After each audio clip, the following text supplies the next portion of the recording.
اعوذ باللہ من الشیطان الرجیم۔ پناہ مانگتا ہوں میں اللہ کی شیطان مردود سے۔ بسم اللہ الرحمن الرحیم۔ شروع کرتا ہوں اللہ کے پاک نام سے جو بہت بڑا مہربان نہایت رحم والا ہے۔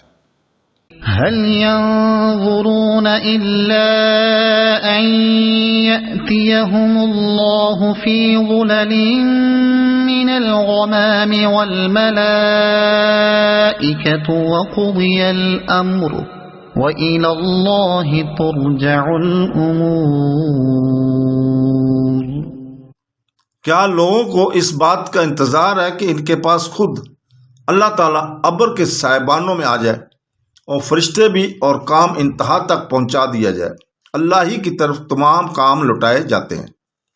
اس آیت میں شافہ مشر کا تذکرہ ہے۔ اس آیت میں اللہ تبارک تعالیٰ کفار کو دھمکا رہا ہے کہ کیا انہیں قیامت ہی کا انتظار ہے، جس دن حق کے ساتھ فیصلے ہو جائیں گے اور ہر شخص اپنے کیے کو بھگت لے گا، جیسے اور جگہ ارشاد باری تعالیٰ ہے، یعنی جب زمین کے ریزے ریزے اڑ جائیں گے اور تیرا رب خود آ جائے گا اور فرشتے بھی صف بستہ آ جائیں گے اور جہنم بھی لا کر کھڑی کر دی جائے گی۔ اس دن یہ لوگ عبرت اور نصیحت حاصل کریں گے، لیکن اس سے کیا فائدہ؟ اور ایک جگہ فرمایا، یعنی کیا انہیں اس بات کا انتظار ہے کہ ان کے پاس فرشتے آ جائیں یا خود اللہ تعالیٰ آ جائے یا اس کے بعض نشانیاں آ جائیں؟ اگر یہ ہو گیا تو پھر نہ ایمان نفع دے نہ نیک اعمال کا وقت رہے۔ امام ابن جریر رحمۃ اللہ علیہ نے یہاں پر ایک لمبی حدیث لکھی ہے جس میں سور وغیرہ کا مفصل بیان ہے، جس کے راوی حضرت ابو ہریرہ ہے۔ مسند وغیرہ میں یہ حدیث ہے، اس میں ہے کہ جب لوگ گھبرایا اٹھیں گے تو انبیاء علیہ السلام سے شفاعت طلب کریں گے۔ حضرت آدم علیہ السلام سے لے کر ایک ایک پیغمبر کے پاس جائیں گے اور وہاں سے صاف جواب پائیں گے، یہاں تک کہ حضرت ہمارے نبی کریم صلی اللہ علیہ وسلم کے پاس پہنچے گے۔ آپ جواب دیں گے کہ میں تیار ہوں، میں ہی اس کا اہل ہوں۔ پھر آپ جائیں گے اور عرش تلے سجدے میں گر پڑیں گے اور اللہ تعالیٰ سے سفارش کریں گے کہ وہ بندوں کا فیصلہ کرنے کے لیے تشریف لائے۔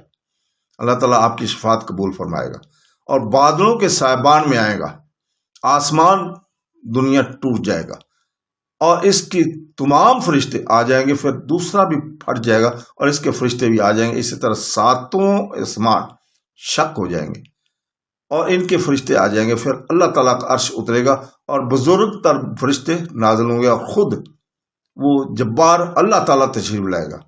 فرشتے سب کے سب تسبیح خوانے میں مشغول ہوں گے۔ ان میں سے ایک ہی ہے کہ حضور پاک صلی اللہ علیہ وسلم نے فرمایا کہ اللہ تعالیٰ اگلے پچھلے تمام کو ازدن جمع کرے گا، جس کے وقت مقرر ہے وہ سب کے سب کھڑے ہوں گے، آنکھیں پتھرائی ہوئی اور اوپر کو لگی ہوئی، ہر ایک کو فیصلہ کا انتظار ہوگا۔ اللہ تعالیٰ ابر کے سائبان میں عرش سے کرسی پر نازل فرمائیں گا۔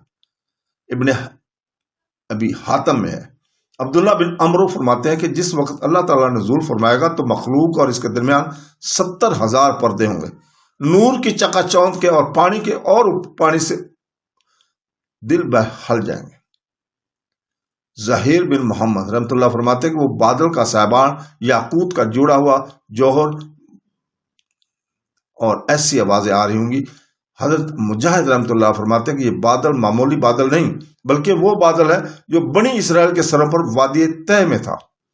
ابو علیہ رحمۃ اللہ فرماتے ہیں کہ فرشتے بادل کے سائے میں آئیں گے اور اللہ تعالیٰ آئے گا جس میں چاہے، چنانچہ بعض قرائتوں میں ہے یوں ہے کہ یعنی اس دن آسمان بادل سمیت پھٹ جائے گا اور فرشتے اتر آئیں گے۔